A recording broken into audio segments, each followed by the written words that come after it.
0.5% for 4 months. Valuable FD.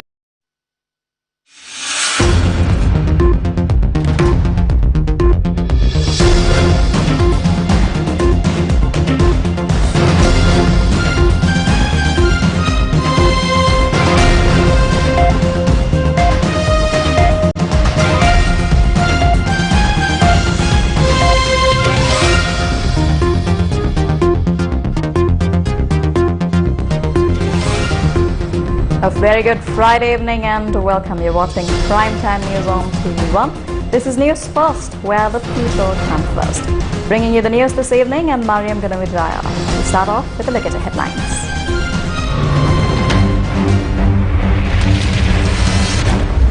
Police ordinance cannot be used to restrict fundamental rights. Human Rights Commission tells the Minister of Public Security. Report to court on progress of investigations into student activists detained under the PTA. Tangol Magistrate Court issues an order to the TID. The killing of several cattle and deer far away from leopard habitats leave authorities scratching their heads. No concessions, no support. Channa Jayasumana's take on the budget. Ranjan goes to court after being turned away from the airport. Speaks about dual citizens. State Minister Geeta's challenge to dual citizens. Critical talks with the IMF on the 3rd. More T20 World Cup matches hit by rain. On to your lead story this evening. A 16-year-old student has been hospitalized after being shot in Tihagoda, Mathura.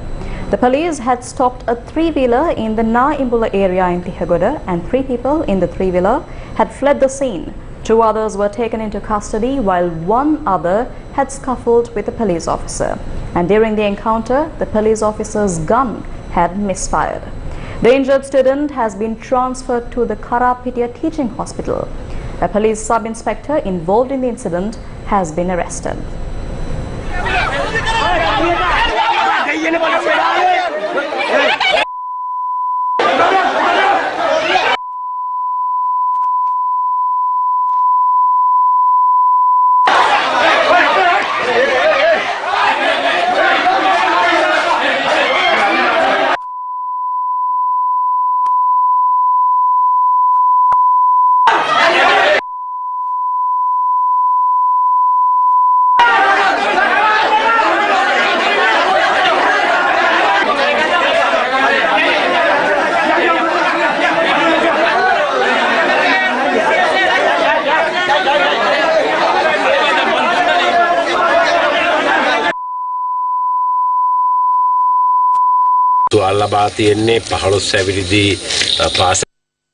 The injured is a 15-year-old school student. We are conducting a special investigation with regard to the incident.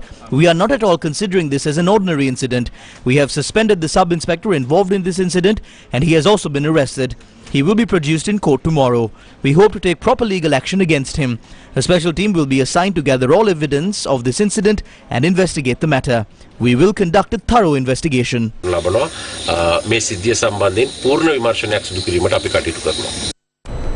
Meanwhile, a train caught fire on the famous 9-arch bridge in Alla on Friday afternoon. The fire broke out on a train travelling from Badulla to Kandy.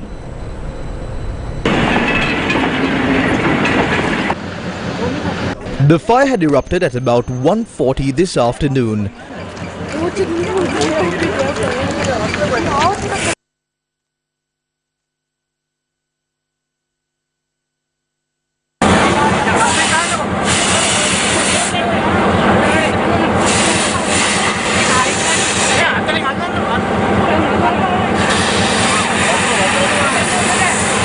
The staff managed to douse the fire using firefighting equipment. The train resumed its journey after a delay of about half an hour. No one was injured in the incident. The bridge, which is internationally famous among tourists, had not been damaged. The Human Rights Commission of Sri Lanka says the regulations made under the police ordinance are not permissible if it impacts the exercise of fundamental rights and freedoms. In a letter to the Public Security Minister, the chairman of the Human Rights Commission of Sri Lanka, retired Justice Rohini Marasinghe, requested that the Inspector General of Police be advised on the matter. The letter states that the HRCSL is empowered to advise and direct the state on matters regarding adhering to international standards of human rights in the administration of the country. The HRCSL has informed the Minister of Public Security that the people's freedom of speech and peaceful assembly has been protected through Article 14(1) of the Constitution and that the provisions of the police ordinance cannot be used to suppress that. The letter further states that the provisions of the police ordinance should be used to protect the fundamental rights enumerated in the Constitution. The letter noted that this state of affairs mainly concerns the Commission because, as expressed by Fernando J. in the Jana Ghosha case, stifling the peaceful expression of legitimate dissent today inexorably in the catastrophic explosion of violence some other day. End quote. Meanwhile, a group of residents of Colombo staged a protest opposite the Nelum Pokuna Theatre today. The protest was staged against the suppression of citizens by the government. The group demanded for the release of the student activists who have been detained under the Prevention of Terrorism Act.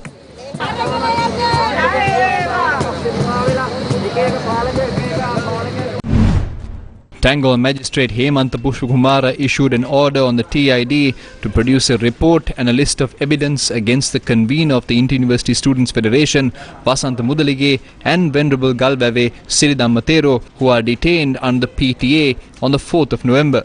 The magistrate issued this order when the motion of Attorney Nuwan Bopage was taken into consideration today. Appearing for the TID, Inspector Anurashantha appeared before court today and said that the two detainees are being held in Colombo. The police inspector has informed court that due to constraints in provisions, it is not possible to transfer them from Colombo to Tangol. Tangol Magistrate Hemantha Pushpakumara has ordered the Terrorist Investigation Division to report these facts to the Colombo Magistrates Court. The magistrate has also informed that a written request will be made to the Colombo Magistrates Court in this regard. The motion is scheduled to be taken up again on the 4th of November. The TID is transferring suspects from place to place arbitrarily. Therefore, we request the magistrate court that they present facts to the court regarding the whereabouts of the suspects. We also request both the Tangol Magistrate and the Colombo Magistrate Court number 8 to visit and inspect them and file any complaints if any are made. The court respected our request and issued the relevant orders.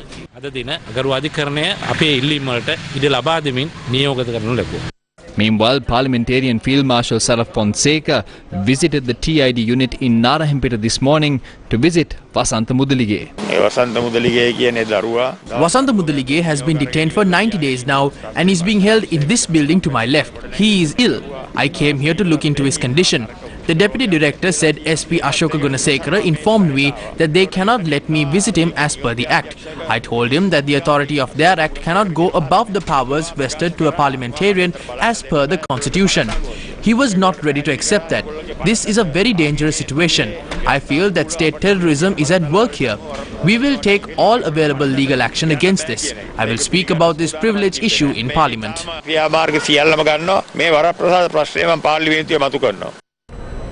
Ranjan Ramanayake says the matter surrounding his travel ban has been resolved. Ranjan Ramanayake was turned away from the Bandar Naik International Airport on Thursday when he attempted to travel to the United States as there was a travel ban imposed against him.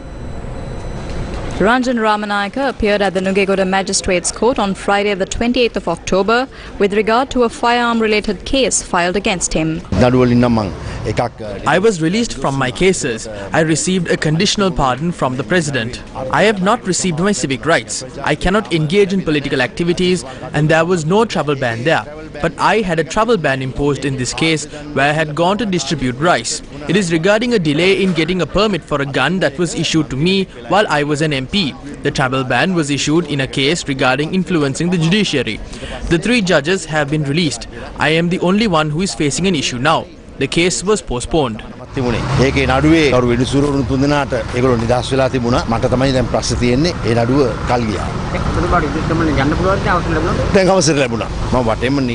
got permission now. I spoke to attorneys and asked them.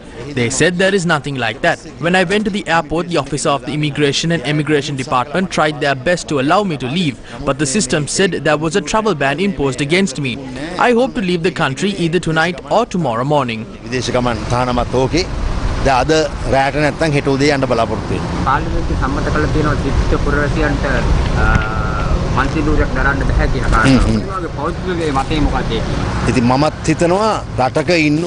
I believe that the citizens of the country should be in their country. A Singaporean citizen was implicated in the bond scam. When things like that happen, it is difficult to enforce the law.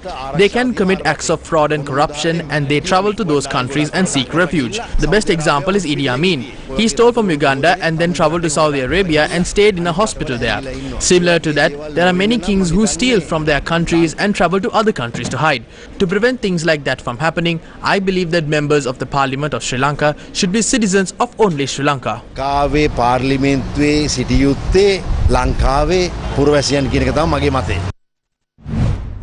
State Minister Geeta Kumarasinghe expressed the following views regarding the dual citizenship issue.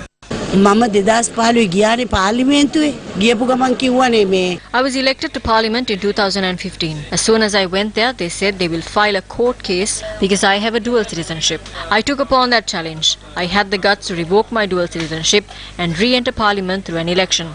If I love Sri Lanka, I must remove my foreign citizenship. Now there are more than 10 dual citizens.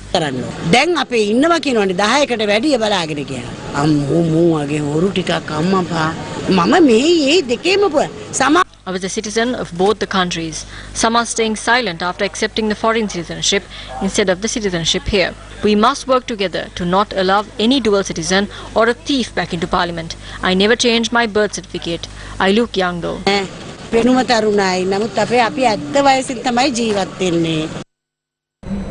While debates regarding the dual citizens in Parliament continue, details regarding a Chinese couple who defrauded Sri Lankans of over 14 billion rupees has come to the fore. The scammer had defrauded these people using a cryptocurrency scam. The scammer had held conferences at leading hotels in the country and collected money from various individuals in the country. Police spokesperson and attorney SSP Nihal Talduwa told reporters yesterday that the scam was committed by a Chinese couple together with the Sri Lankan identified as Lama Hevage Shamal Kirti Bandara. The Chinese couple was arrested at the Katunayake International Airport, and the police spokesperson said that 8,000 people were scammed by these con artists. The police spokesperson said that Lama Hevage Shamal Kirti Bandara had started conning people since 2020 out of an office set up at the Colombo World Trade Center. However, according to the police spokesperson, he was released on bail after he was produced in court. We received complaints regarding a pyramid scheme known as Spot Chain. A suspect was arrested. He had been working with the Chinese national. There was a woman named Wang who was identified as his fiancée. They had conducted meetings at 5-star hotels in the country. They had brought people from various areas and asked them to invest in this pyramid scheme. When the money is invested, it shows that their investment has increased by about 5 times the initial value. But when they go to withdraw the money, they are not allowed to do it. Over 8,000 people in the country had fallen victim to this scam.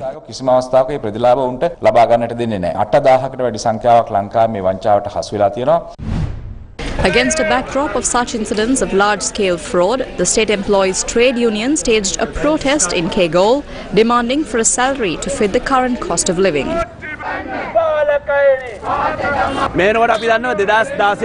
We know that the salaries of state sector employees had not been increased by a single cent since 2016. This government is now trying to say that public servants are useless and are trying to cut down on all of our concessions. We demand Ranil Rajapaksa and his government to increase our salaries. The fuel allowance given to MPs was increased to 200,000 rupees, but they cannot provide state sector employees with a travel allowance. State sector employees say they have difficulties getting by on a daily basis owing to the economic crisis. But what about the lives of daily wage earners in the country? Over the past few weeks, the Gammather door-to-door campaign identified a range of issues in rural Sri Lanka, especially among daily wage earners. Gammather teams continued their journey across Sri Lanka to look into the plight of the people. Today, Gammadda teams looked into the issues faced by people in the Moratua Divisional Secretariat. People in Molpe Samarakone Estate face many difficulties during times of rain as their lands get inundated. They say this issue has arisen as drains in the area are not maintained properly.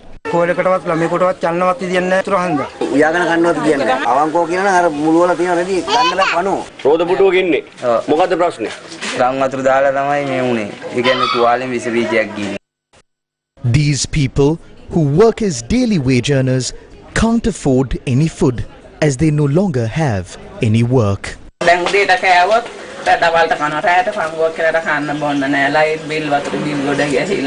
People in the Moragalkanda village in the Dulapitia Divisional Secretariat, located in the Gampaha district, do not have a proper supply of water. The well that the entire village uses dries up during the dry season. People of Moragalkanda and Navadeniya cannot even engage in cultivation. She lives in the Halolukanda village. Deepika Udayangani has the responsibility to provide for her infant, but she doesn't even have a proper roof over her head. The residents of Motion Estate in Agarapathan and Nuarelia face difficulties in travelling in and out of their village. That is because the road leading up to the village is in such a dilapidated state. Children in this area must leave home at 4 or 5 in the morning to get to school. Their parents living in the estate have no other means of income. The line houses they live in are also in a dilapidated condition.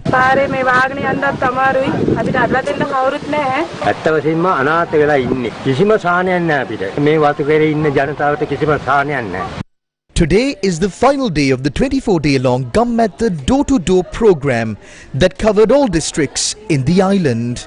Gammadda door-to-door will continue its work as an initiative for the people, by the people. News First with the people. We are crossing over to a short commercial break. Stay with News First. We will be right back. News First, main sponsor. 25% for 2 months, 25.5% for 4 months. Valuable FD. Ivan Satutin inne wiring karala. Wiring kirwe Eslon Polycon yodala. Polycon inne Eslon nivasin hinda. Tripurama Vishwasaya Satuta Petrila. For your safety and the protection of the wires used in networking, electricity and AC wiring, Eslon Polycon cable trunking, suitable for white walls, prevent spread of fire, double lock technology. Ask for Eslon Polycon by name. 25% for 2 months, 25.5% for 4 months. Valuable FD. Ivan Satutin inne wiring karala. Wiring kirwe Eslon Polycon yodala. For your safety and the protection of the wires used in networking and AC wiring, Eslon Polycon cable trunking. News First goes global once again. News First joins the Asia Vision membership of the Asia Pacific Broadcasting Union. 28 countries, 30 news channels, 24 hours a day. News First with the people. Welcome back to the news. Moving on with more local developments. Another crucial discussion of Sri Lanka's creditors is scheduled to be held on the 3rd of November. Chief of Staff and Senior Advisor to the President on National Security, Sagala Ratnayaka, met with the IMF team to discuss Sri Lanka's debt restructuring. The outgoing IMF resident representative for Sri Lanka, the incoming IMF resident representative for Sri Lanka, and other officials joined the discussion. Moving on, 2 petitions have been filed at the Supreme Court seeking a determination that the Inland Revenue Amendment Bill is in violation of the Constitution of Sri Lanka. One of the petitions was filed by Chartered Accountant Prasad Dasanayaka. Dasanayaka has pointed out in his petition that some of the clauses contained in the draft will damage the business sector, especially the import and export sector, and by imposing a heavy tax burden, the relevant sectors may collapse entirely. This may become a reason for exporters to move their income out of Sri Lanka. When the tax rate of an ordinary person is increased from 18% to 36% at a time when the country is experiencing hyperinflation, it is highly problematic. It is the right of a taxpayer to get a period of 30 days to appeal against the tax assessment that has been given to them. But this act is proposed for that time period to be reduced to 14 days. Meanwhile, the Lecturers Association of the Sabaragamu University and two other representatives filed a petition challenging the Inland Revenue Amendment Bill. A total of 3 petitions have been filed against the Inland Revenue Amendment Bill that was tabled in Parliament on the 21st of this month. Meanwhile, speaking at a media briefing convened by the Freedom People's Congress, parliamentarian Professor Channa Jayasumana said that if proposals to provide concessions are not included in the budget for the year 2023, they will not support it. If the government loses the vote on this budget, the government could collapse. If the budget proposal is defeated twice, Parliament will be dissolved. That is stated in Article 49(2) of the Constitution. When the budget vote is lost for the first time, the Cabinet of Ministers is dissolved. Then Article 71(c) states that where the President has not dissolved Parliament, consequent upon the rejection by Parliament of the Appropriation Bill, the President shall dissolve Parliament if Parliament rejects the next Appropriation Bill. In simple terms, if this budget proposal is defeated twice, the government will collapse. There could be a possibility where the President is forced to dissolve Parliament by the 8th of December. We saw how people voted for the 22nd Amendment to the Constitution. Some members of the government itself did not support that amendment. We have not heard that the same team is now forcing the President to appoint them as ministers, appoint their relatives as governors, and also to appoint their relatives to top positions in the government. If these personal gratifications are not granted, there is a chance that the budget will be defeated. තමන්ගේ ඥාතීන්ට ආණ්ඩුවේ විවිධ ප්‍රබල තනතුරු ලබා දෙන්න කියලා. එතකොට මේ පෞද්ගලික අවශ්‍යතා ඉෂ්ට සිද්ධ වෙන්නේ නැත්නම් දෙසැම්බර් 8 වෙනකොට ඔවුන් අයවැයට ඡන්දය නොදීමේ අනතුරක් තියෙනවා. Addressing the Dambul electoral meeting of the National People's Power, its leader Anukumar Disanayaka expressed the following views. Did the people choose Ranil? He is a temporary appointment under Article 40. I saw him saying that he took up the responsibility at a time when no one else did. He did not take up the responsibility. He was chosen. Mahinda Rajapaksa, Namal Rajapaksa, Gotabaya Rajapaksa and the team including Johnston Fernando chose him as the leader for their protection. A country needs a good image among the international community for it to move forward. If not, that country will not be taken seriously.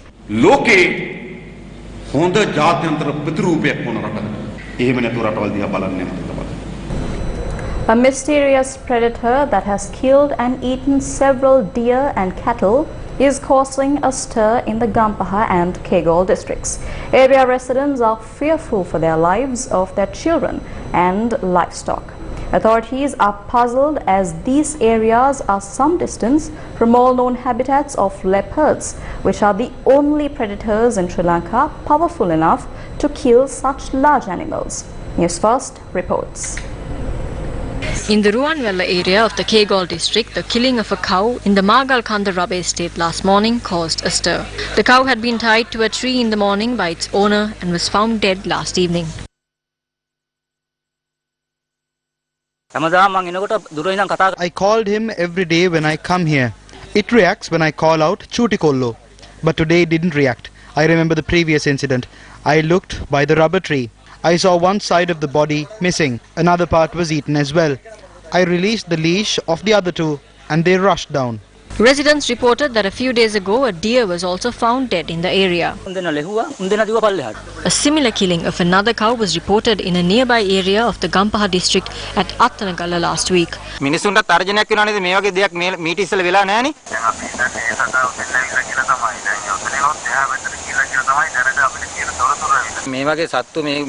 These animals pose a threat to the safety of the people. We have children. They travelled to school by foot. The Wildlife Department did not take any measures regarding this, but they give guns that are used to chase away elephants. We have never seen anything like this in our village. This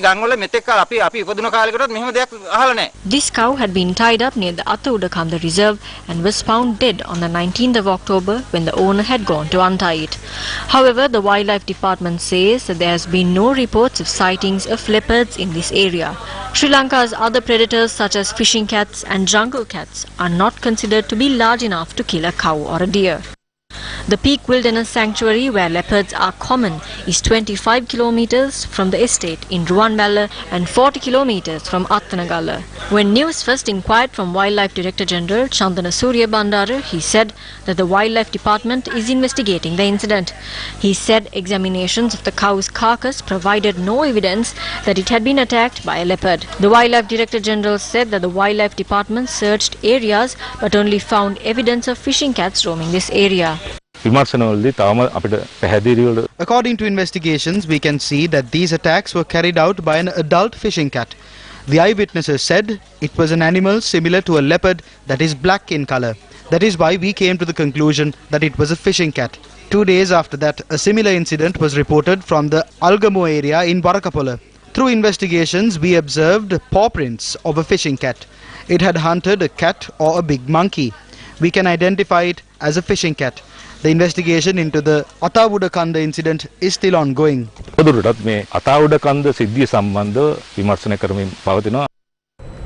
dog raised in Kuwait was saved from execution and brought to Sri Lanka on Friday morning. Newsfirst's Tina Marian visited the airport early this morning and has the story.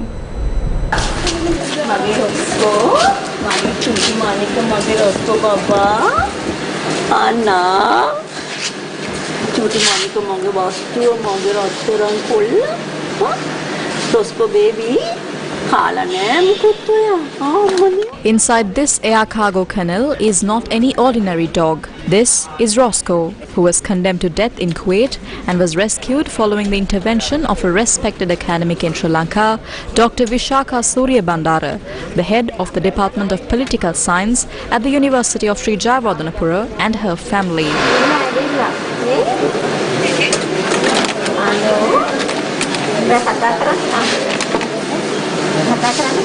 Roscoe was to be put down on Saturday, the 29th of October 2022. This is the story of this canine who will make Sri Lanka his new home. Earlier this month, the tenants in an apartment in Kuwait were ordered to remove a dog from their premises in 20 days, and it was reported that the dog was to be moved out where it would become a stray. As per the laws of the land, Roscoe was scheduled to be put down. Several animal lovers stepped forward and petitioned to have the dog spared, and Dr. Vishaka Surya Bandara has taken the responsibility of becoming the guardian after spending a massive amount to rescue this dog and bring it home. Home. Okay.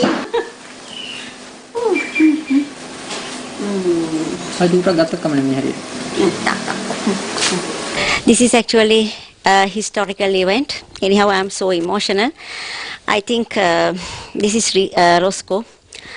I have already rescued him today morning. Actually, this is very emotional time for me. He was rescued by a Sri Lankan girl who hails from Polonnaruwa. Her name is Takshi, and she brought him in as a pup, and she took care of him for all this time. What happened was they asked him to be removed of the premises, and they gave her an order of 20 days maximum until he is to be removed from the premises. She had put out a Facebook post asking for a plea of help to just save him. So after pooling a lot of resources from various people and many organizations, we finally managed to bring him to a safe haven here in Sri Lanka. So I would like to thank everyone who helped us in this endeavor, and hopefully Roscoe will find a friend in us as well. Starting today, this pup will make Sri Lanka his home, under the care of Dr. Vishaka Surya Bandara and her family, giving meaning to the phrase, "Everyone and every animal deserves the right to live." We're crossing over to another commercial break. Stay tuned. Ivan සතුටින් ඉන්නේ wiring කරලා wiring කිරුවේ එස්ලොන් පොලිකොන් යොදලා. For your safety and the protection of the wires used in networking and AC wiring, Eslon Polycon cable trunking.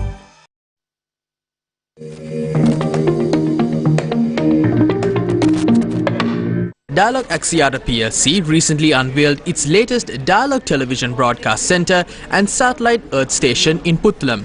The Dialogue Television Broadcast Centre and Satellite Earth Station in Puttalam has also been commissioned with state-of-the-art technology and facilities, aiming higher service availability while also acting as top-tier backup facility.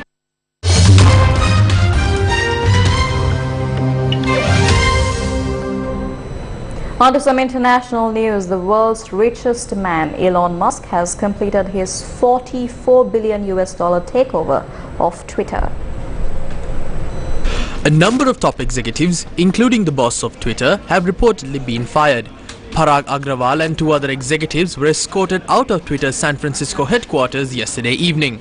The completion of the deal brings to an end months of legal wrangling, but it has prompted questions over the platform's future direction. The New York Stock Exchange said today that trading in Twitter shares have been suspended, giving the reason as merger effective. According to US media, Chief Financial Officer Ned Segal and the firm's top legal and policy executive, Vijay Agad, are leaving alongside Agrawal.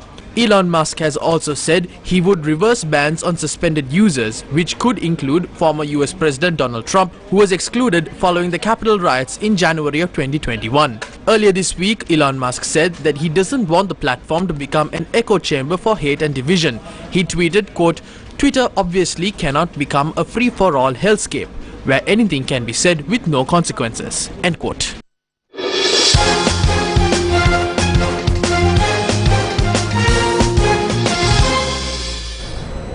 On to your cricket news update. Both T20 World Cup matches scheduled to be held on Friday were interrupted by rain.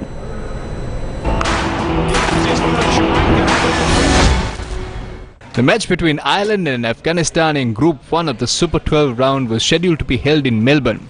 Both teams were awarded 1 point each as the match was abandoned due to bad weather. Elsewhere, the hopes of more than 50,000 fans who purchased tickets to watch arch-rivals Australia and England lock horns today were also washed away by the rain. Accordingly, the two teams were awarded 1 point each. Now, the latest results mean that New Zealand, England, Ireland and Australia occupy the top 4 positions in the Group 1 points table with 3 points each. Sri Lanka and Afghanistan are in 5th and 6th positions respectively with 2 points each, which means that Sri Lanka face a crucial match against table toppers New Zealand tomorrow in Sydney. New Zealand topped the table with a very healthy net run rate of plus 4.450. A win for Sri Lanka tomorrow will move them to the number 1 position. Sri Lanka play New Zealand at 1:30 p.m. Sri Lankan time tomorrow. Members of the Sri Lankan Karate Selection Committee have been appointed by the Sports Ministry. Sensei T.D. Taranga has been appointed as President of the National Selection Committee. Additionally appointed as members of the committee were Sensei Anto Dinesh, Sensei W.M.M. Manoj Unatanna, Sensei B.A. Ratnadeva and Sensei C.J. Samarasekara. The appointment letter was handed to the committee by members of Sensei B.M. Kirti Kumara, Secretary of the Sri Lanka Karate Do Federation. The players are presently being chosen by the National Selection Committee for the upcoming South Asian Karate Championship, which will take place in Sri Lanka in November 2022. Let's now take a look at News First's Cartoon of the Day by Sandhani Somaratna.